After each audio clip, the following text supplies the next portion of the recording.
cabecinha. Política é jogo de xadrez, é estratégia, tá?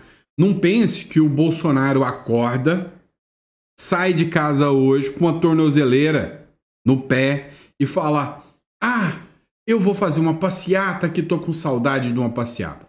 Tudo tem estratégia.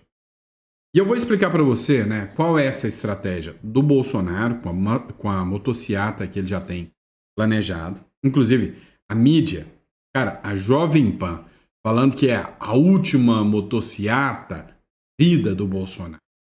Parece que tá torcendo, né, para ser a prisão do Bolsonaro. Só que é o seguinte, tem uma tese aqui do Victor Von Serran sobre essa motociata que me chamou muita atenção e nós vamos falar sobre isso com vocês. Outra questão. O Trump também não acorda e fala: tem um juiz lá no Brasil, uma figura assim meio sem cabelo, eu vou partir para cima. Não. Tem um porquê, tem um motivo e pode ter certeza, né? Se hoje o Trump está impondo tarifas, sanções, é porque ele já sabe o que está fazendo. Dá uma olhada nessa publicação do Danuzzi, onde ele mostra que a estratégia do Donald Trump para cima do ministro Alexandre de Moraes é justamente a aplicação de penalidades para ver a reação. Quando o Alexandre de Moraes acorda e fala assim: ô, taca a tornozeleira no Bolsonaro, ele espera para ver a reação. Quando o Hélio Lopes vai se manifestar, ele fala: tira aquele negão de lá. Ação. Tudo isso, né, é planejado, é um jogo de xadrez. E a gente vai falar sobre esse jogo de xadrez hoje. Essa estratégia do Trump, do Bolsonaro e do Moraes. Esse jogo tá interessante de assistir. A nossa novela preferida. Vamos lá. Hoje é dia 29.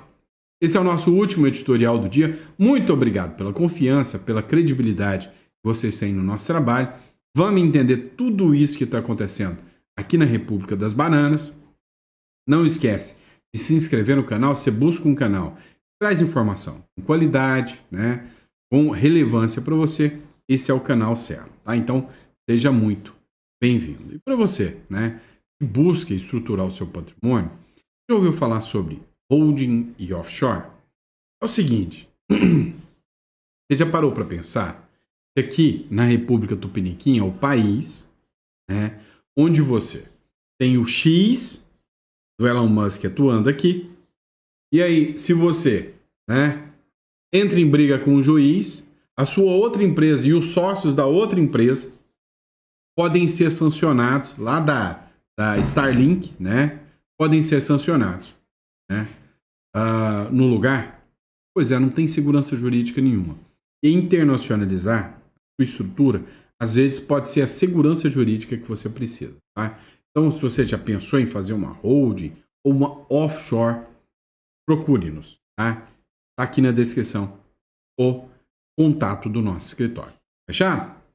Agora vem comigo.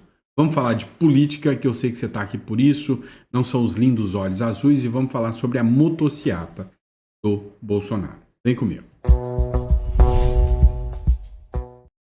É o seguinte, dá uma olhada aqui. Mesmo com tornozeleira eletrônica, né, que o próprio ministro Alexandre de Moraes colocou no Bolsonaro, o Bolsonaro vai à motociata em Brasília. Monitorado por tornozeleira eletrônica e sujeito ao recolhimento domiciliar, o ex-presidente Jair Bolsonaro decidiu participar de uma motociata nesta terça-feira, dia 29, em Brasília. A aparição em manifestação será a primeira desde a imposição das medidas cautelares pelo ministro Alexandre de Moraes do Supremo Tribunal Federal. O evento está marcado para as 15 horas na capital Moto Week, um dos maiores encontros de motociclistas da América Latina. Ou seja, o Bolsonaro ele vai aproveitar um grande encontro de motociclistas, que é uma turma que é bem mais ligada ao bolsonarismo, à direita, e vai participar desse evento.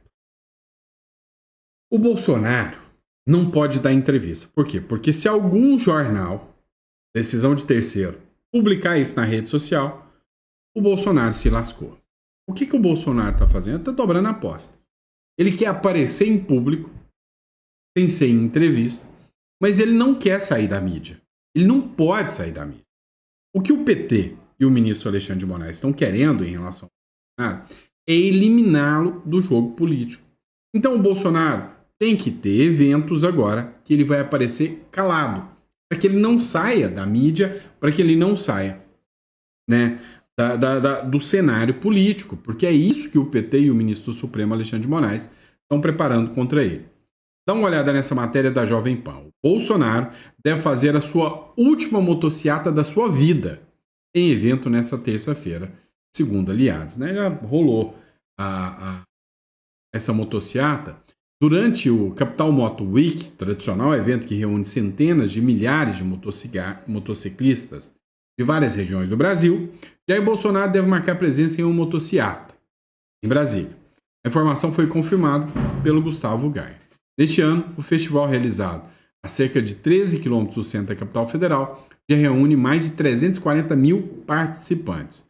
Bolsonaro esteve presente em edições anteriores, 2019, 2023, apesar de responder a um inquérito no Supremo Tribunal Federal. Por decisão do Alexandre de Moraes, Bolsonaro não pode, né, participar de audiência, né, de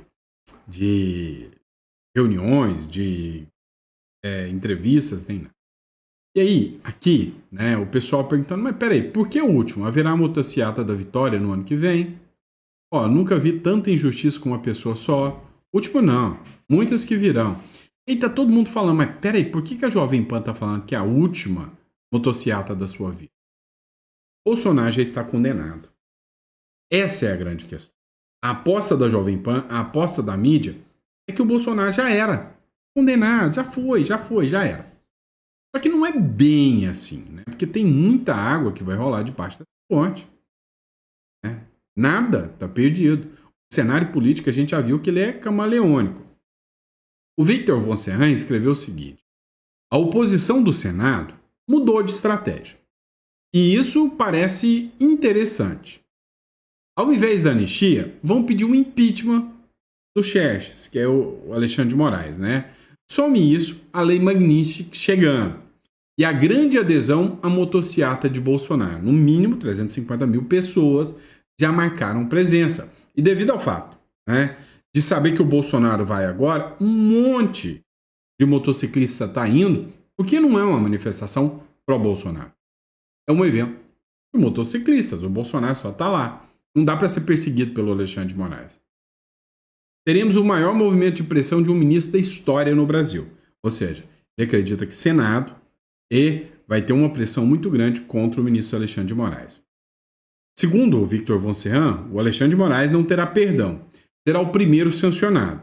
Se em 2 semanas os pares não articularem o fim da perseguição e a anistia, muitos outros entrarão na fila da Magnitsky. A União Europeia fechou um acordo histórico com os Estados Unidos e vai entrar na dança das sanções com o Trump. O que está acontecendo? O cenário geopolítico está mudando. O Brasil ainda calcava a ideia de que o mundo se viraria contra o Trump e seria grande inimigos do Trump. Não é o que aconteceu. A China, que é ali o novo dono do Brasil, né? Que o Brasil é uma cadelinha, né? Que fica se entregando para qualquer um colonialista e para de olhar o tamanho da sua grandeza, do Lula ali querendo entregar o Brasil para a China. A própria China sentou na mesa para negociar. O Narendra Modi, a Índia, sentou na mesa para negociar. Está todo mundo negociando. O Lula está ficando isolado. O ministro Alexandre de Moraes está ficando sem ter para onde recorrer. Entendeu? Toda hora aparece um novo nome partindo para cima do ministro Alexandre de Moraes. E o Bolsonaro tem que buscar ser visto agora. Esse é o intuito. E aí, no próximo bloco, nós vamos falar especificamente dessa sanção que vai chegar ao ministro Alexandre de Moraes. Olha só essa publicação aqui do Danoso, né? O Trump planeja sancionar Moraes primeiro e avaliar reações dos demais. O ministro Alexandre de Moraes, ele vai ser o primeiro a ser sancionado da lei Magnitsky. E aí, o ministro Alexandre de Moraes, ele tem que ser sancionado para servir de exemplo, é o que diz o Donald Trump. Mas se for para servir de exemplo, não pode ser uma sancionadinha. É mais ou menos o seguinte. Você tem uma casa com 3 crianças. Aí você chega na mãe, aquela mãe pamonha. Ela quer dar o exemplo para os outros filhos. Um filho faz arte, ela chega lá e fala: ai, não faz isso, Jeremy. Né? Aí os outros olham assim, não adianta. Você tem que chegar e com a bifa assim, e pau! Pro moleque chorar. Mostrar o desespero. Para os outros não fazerem mais. Né? Para os outros não fazer mais. O Donald Trump vai fazer isso. Se o Donald Trump chegar com decisãozinha de peito de velho na Magnística, os outros ministros vão... a gente tá com Moraes, igual o Gilmar Mendes acabou de falar. Então, a minha aposta é que o Trump chegará com sanções pesadas. Não é à toa que o Donald Trump argumentou que na aplicação, né, da lei, da sanção que ele colocará ao Alexandre de Moraes, né, ele sancionará os bancos que derem apoio ao Moraes. Ou seja, ele está disposto a arrancar bancos brasileiros e aí que se dane os investidores de qualquer sistema bancário norte-americano. Dá uma olhada nesse trecho aqui do Metrópolis, aqui, o que ele fala. O presidente dos Estados Unidos, Donald Trump, estuda sancionar 3 ministros do STF com a Lei Magnitsky, que impõe restrições que vão do uso de cartões de crédito a transações em dólar. Além de Alexandre de Moraes, já citado publicamente pelo governo dos Estados Unidos, estão na mira da Casa Branca os magistrados Luiz Roberto Barroso e Gilmar Mendes. Washington avalia que, por presidir a Suprema Corte, Barroso teria parcela de responsabilidade por decisões de Moraes que, na concepção da Casa Branca, violariam direitos humanos. Gilmar Mendes, por sua vez, entrou na mira do governo Trump por ser o ministro em atividade mais antigo no STF. De acordo com auxiliares do presidente dos Estados Unidos, Gilmar exerceria influência sobre seus pares por ser o decano da corte. Em um primeiro momento, Trump planeja sancionar apenas Alexandre de Moraes com a Lei Magnitsky, de modo a analisar como os demais integrantes do Supremo se portarão após a medida. Como próximo passo, a Casa Branca estuda estender a punição a Barroso, Gilmar e também ao Procurador-Geral da República. O presidente dos Estados Unidos... Olha só. Procurador-Geral da República, Rodrigo Pacheco. Assim, a lista de sancionados é gigantesca. É por isso que a visão do Donald Trump é impor essas sanções, mas de forma, assim, exemplar. Exemplar. E ele está disposto a isso. Ele sabe, né, onde ele está pisando. E aí, às vezes você pensa, mas vai parar por aqui. O que ele fez? Olha a estratégia do Trump. Eu vou primeiro dar um cheirinho aqui, tirando vistos. Aí já arrancou o visto do Pacheco, já arrancou o visto dos ministros todos do STF, né? Na verdade, 8 ministros do STF. Sobrou só o Fux, o Mendonça e o Cássio Nunes. E eu, se eu fosse o Mendonça, eu ia lá na Disney e postava uma foto com aquele bonezinho do Mickey, só para implicar, né? Só para mostrar, tá vendo? Vocês têm visto os outros ministros do STF? Não, não tenho visto. Eles também não, tá? Então, assim, o que acontece? Já começou a aplicar algumas sanções. Coisa leve, tirar a vista é batata. É brincadeira de criança. Agora, contra o Alexandre de Moraes, a minha aposta é que virá pesado de tal maneira que ele tenha que servir como exemplo para depois aplicar nos demais. E aí, outros vão entrar nessa. O que o Donald Trump tem que entender, tem que passar, é a ideia de que muitos vão entrar. Olha só essa matéria da Revista Oeste. Advogados articulam sanções dos Estados Unidos contra o presidente da OAB. No último domingo, dia 27, um grupo de advogados entregou um dossiê em que solicita que o governo dos Estados Unidos aplique sanções também ao presidente da Ordem dos Advogados do Brasil, Beto Simonetti. Meu amigo, o bicho está pegando. Conforme apurou a Revista Oeste, o documento reúne supostas omissões de Simonetti diante de denúncias de violações de direitos humanos dos réus de 8 de janeiro. Cara, vai pegar muita gente. Não vai ficar só nesse discursinho, vai ficar só até os ministros do STF. Não vai. Não vai. Então, assim, as frentes de trabalho existem são medidas mais brandas, como retirada de vistos. Depois, medidas mais pesadas, que ainda serão aplicadas com a Lei Magnitsky. E ainda, as medidas mais pesadas ainda, que virão com o tarifaço do Donald Trump e com um possível sanção da OTAN. Ei, meu amigo, será que o Brasil, será que essa turma do sistema aí resiste a tudo isso? Esse é o grande detalhe. Então vamos falar sobre o tarifaço. Dá uma olhada só nessa publicação do Metrópole.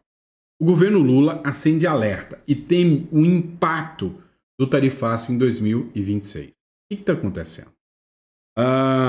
O governo Lula está enfiando o rabinho entre as pernas, mandou o Mauro Vieira, que é o chanceler brasileiro, para ir lá tentar dialogar com o Trump. Está tentando resolver o problema agora, porque já sentiu o tamanho do buraco que ele enfiou. E aí o que aconteceu? O que eu falei para vocês? Quem me acompanha há mais tempo viu eu avisando isso. O brasileiro, ele ele gosta de política, mas ele não está tão ligado no que está acontecendo. O brasileiro médio, ele vê é o preço das coisas no supermercado, na gôndola do supermercado. A curto prazo, o Lula com esse soberania do Brasil, anti-americanismo, teve resultado político sim. É mentira você falar que não teve. O Eduardo Bolsonaro deu uma pavonada ali, né? Deu um egozinho nele e quis, não, eu que impus sanção tarifa. Foi ruim. Porque o Lula falou, tá vendo? Eles são os falsos patriotas, eu sou o grande patriota. Num curto prazo, beleza. O brasileiro, ele é tão memória curta, que o Pix, né, é uma conquista lá da época do Bolsonaro. Aí veio aquele auê da taxação do Pix. Lembra disso? E foi uma pancada bem no meio dos ovos do Lula. Lembra disso? Agora, o que aconteceu? Aconteceu o seguinte. O Trump falou do Pix e o Lula quer se apresentar como o salvador do Pix. Tem besta quadrada acreditando nisso. Tá? Tem besta quadrada acreditando nisso. É memória curta. Agora, o brasileiro é tão memória curta que agora ele tá aí falando soberania nacional, Deus, Lula e... pátria, Lula e família, né? Ou não, pátria, Lula e mensalão. Pois é, estão defendendo. Agora, isso é agora porque o discursinho ainda não mudou nada. Em 2026, o impacto das tarifas vai fazer o seguinte. Vai faltar montador aqui no Brasil.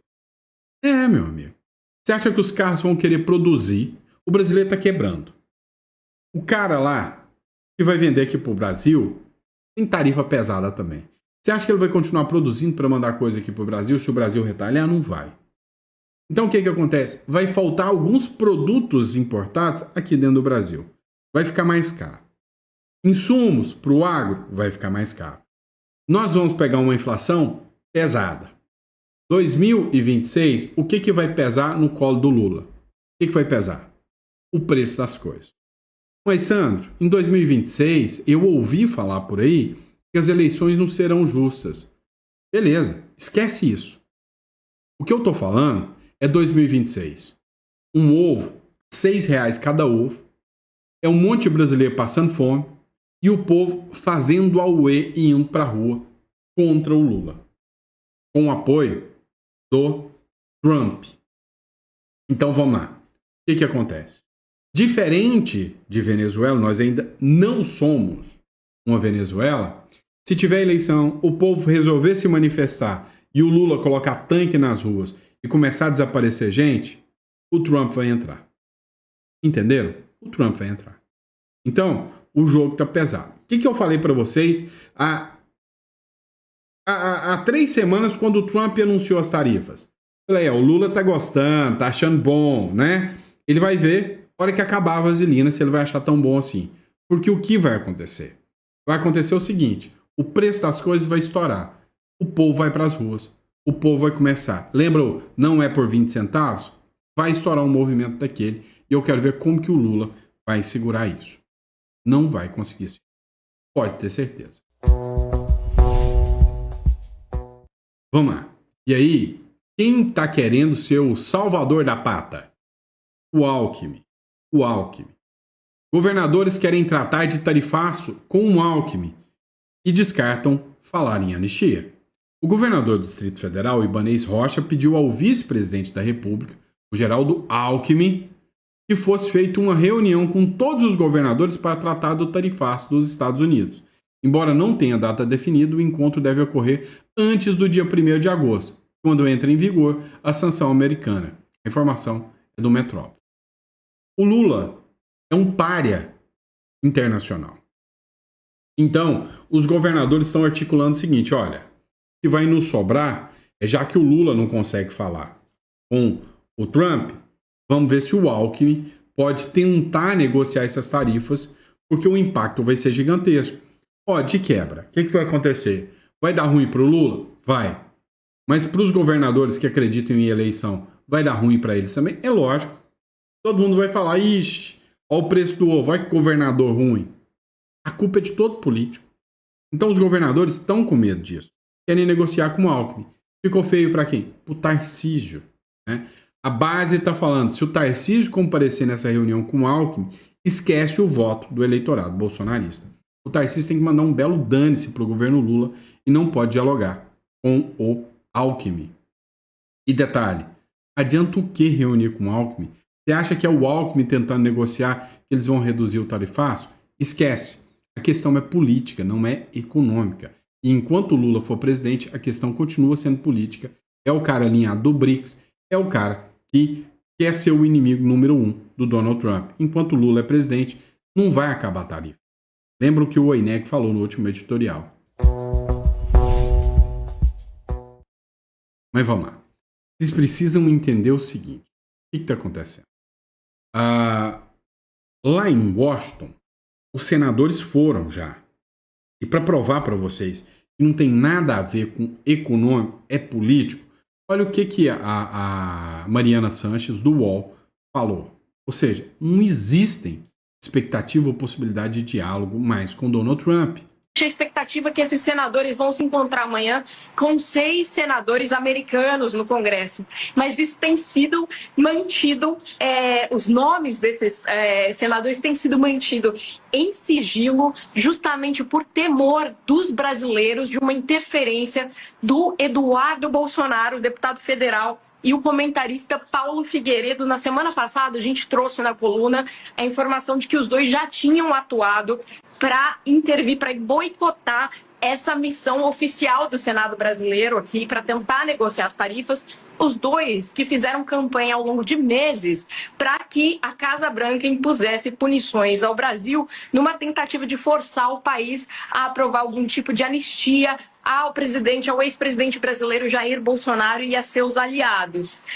A gente sabe que a motivação da Casa Branca também está muito ligada à questão do processo judicial de Bolsonaro. Inclusive, o Donald Trump já disse dezenas de vezes que há um caça às bruxas contra Bolsonaro, né? E agora é isso, Raquel, eles não estão abrindo essa agenda justamente para tentar evitar essa interferência por temor de haver uma interferência. Eles, inclusive, falam isso, mas quando aí eu pergunto ao líder, Nelsinho Trade, o líder dessa comitiva, o senador do Mato Grosso do Sul, ele me diz, não quero falar do Eduardo, mas diz claramente que há essa interferência acontecendo, né, Raquel?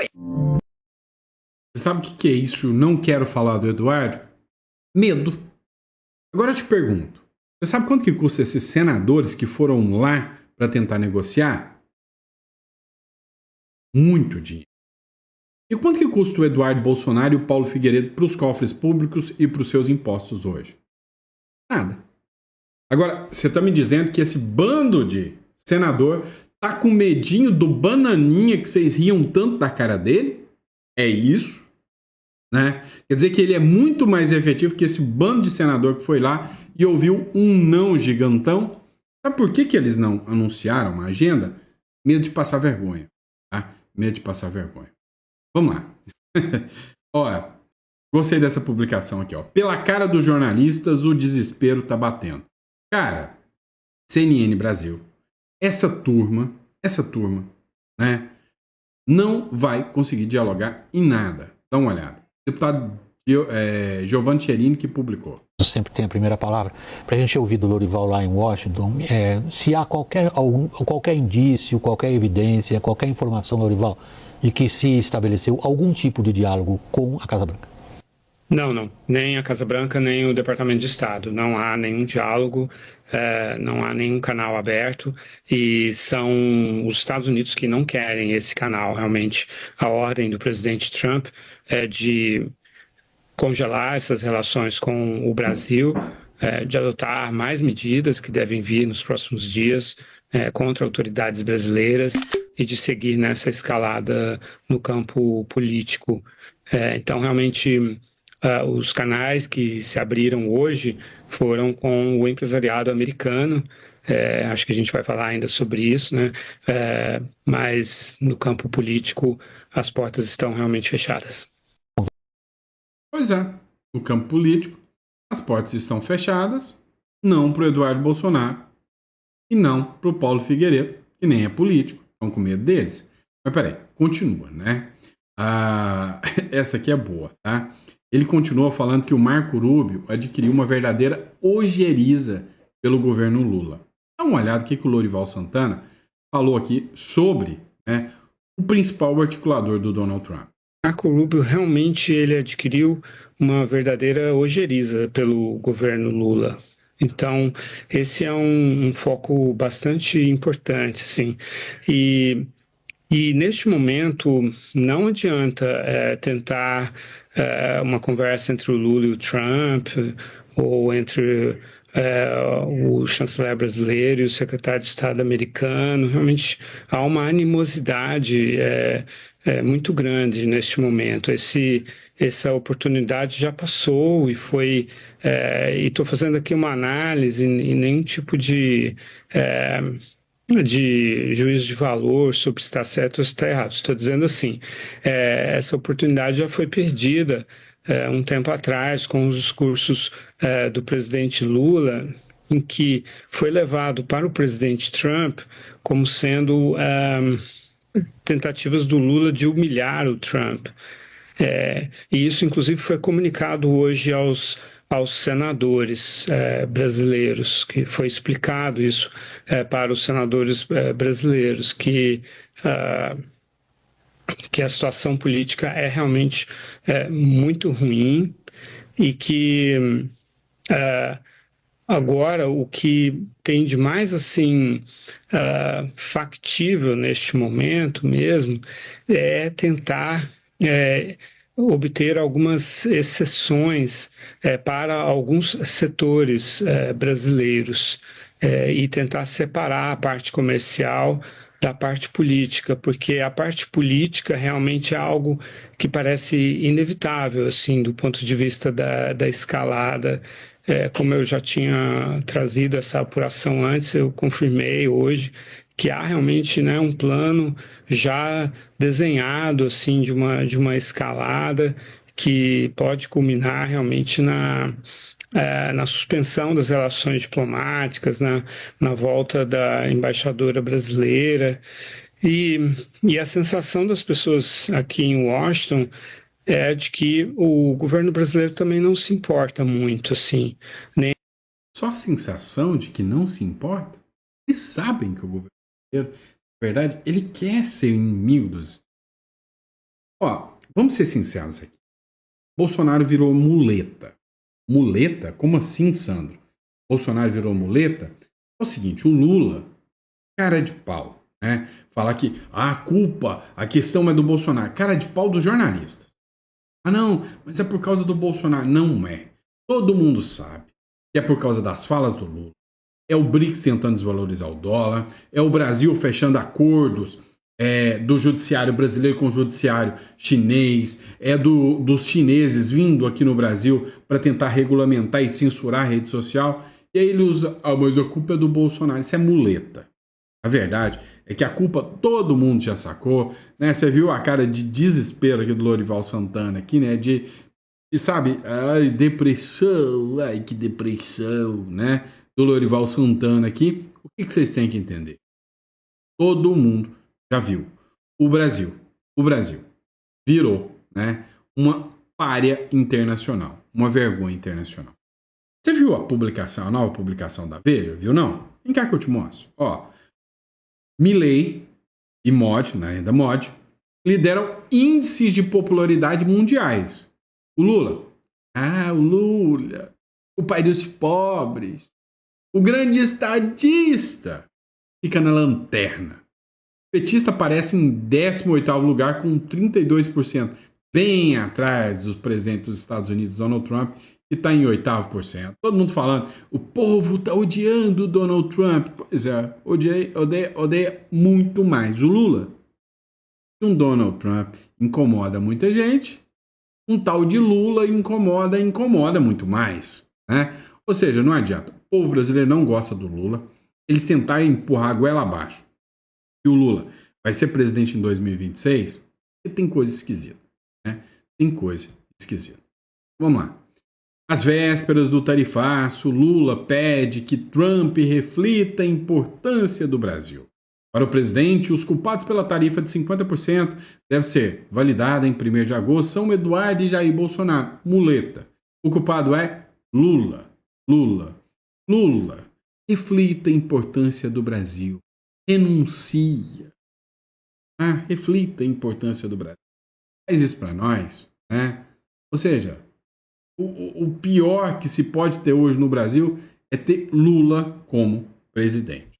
É a pior coisa que o Brasil pode encarar hoje em dia. Enquanto isso, o dólar, subindo. Dólar sobe e bolsa afunda às vésperas do tarifaço de Donald Trump. Deixa eu te contar. A bolsa americana está indo muito bem. Obrigado. E o dólar? Muito bem. Por quê? Porque não é a questão do tarifaço. O Trump está fazendo o jogo. O Trump está fazendo, né, o que todo presidente deveria ser eleito para fazer. Defender seus próprios interesses. Defender seus próprios interesses. Quem não está defendendo o interesse do povo brasileiro é o Lula, que está defendendo muito mais permanência no poder. Certo? É isso, pessoal. Espero que vocês tenham gostado do nosso editorial. Esse foi o nosso último editorial, pero no mucho, né?